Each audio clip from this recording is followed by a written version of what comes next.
Many customers use Frevvo to create forms with extensive dynamic behavior, such as showing fields only when they're relevant, automatically filling in fields, and performing calculations. With our visual rule builder, it's easier than ever to create these dynamic behaviors, and anyone can do it. Let's take a look at a few examples. Dynamically showing and hiding sections of the form is one of the most common scenarios. You want the user to fill in a section, but only if some conditions are met. A simple example is to show billing address only if it's different from the shipping address. With the Visual Rule Builder, it's very easy to set this up. Click the Rules icon in the toolbar and navigate to the Rules tab. Click plus to add a new rule, give it a name, and run the Rule Builder. The first screen is the condition. Click to add a condition. We want to run this rule when the checkbox is checked, which means its value is no. So we choose the checkbox control by name and set the condition.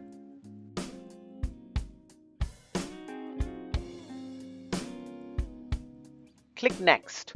On this screen, we specify what actions to take when the condition is true. We'll add two actions that make the billing address section visible and required. Click Next. On this screen, we specify what to do when the condition is false. We'll add two actions that make the billing address section hidden and optional. Click Finish, and we're done. Try it out and see that the form behaves as expected.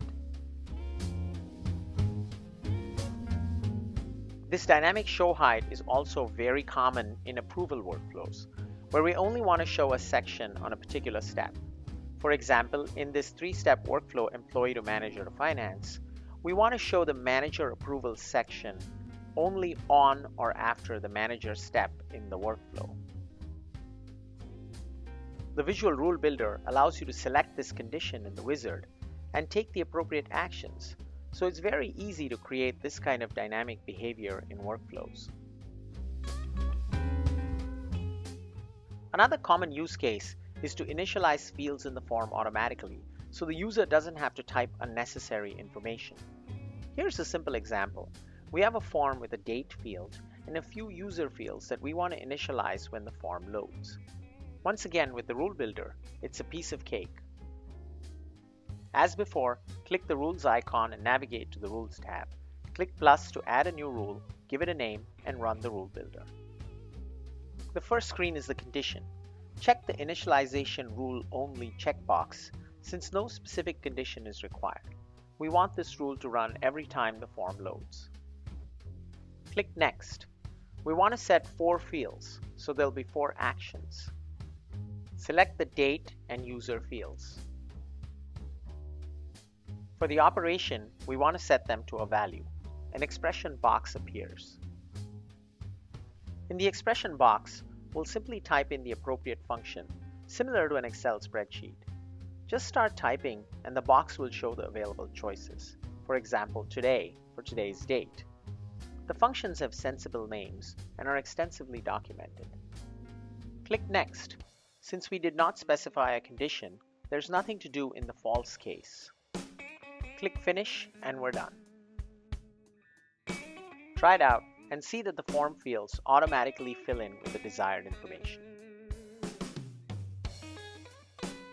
Finally, let's take a look at another common scenario, performing calculations. The form might look something like this. There's a table with 4 columns: item, quantity, unit price, and subtotal. The subtotal for each line is computed as the product of quantity and unit price. There's also a grand total which sums the individual line items. With JavaScript or some other coding, you'd have to create a loop, use temporary variables, etc., and the syntax can be confusing. With the Rule Builder, it's straightforward. As before, click the Rules icon and navigate to the Rules tab. Click plus to add a new rule, give it a name, and run the Rule Builder. The first screen is the condition.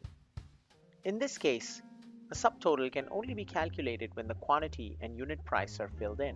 So that's what we set up in the first panel of the wizard.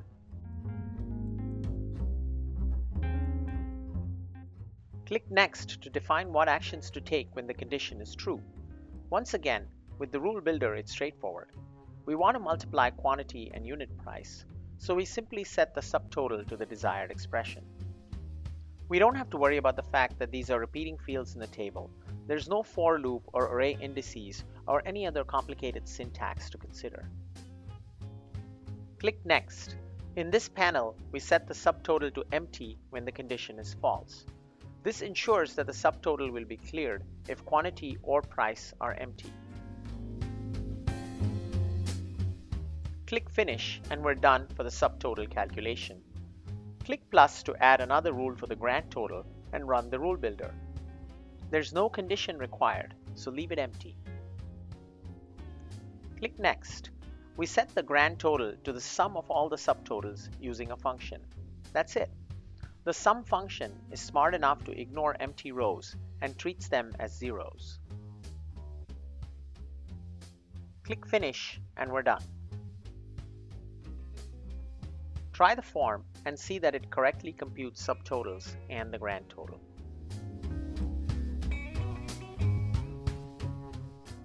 These are just some examples of creating dynamic behavior using the Visual Rule Builder.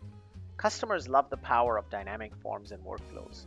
With the Visual Rule Builder, it's even easier to do.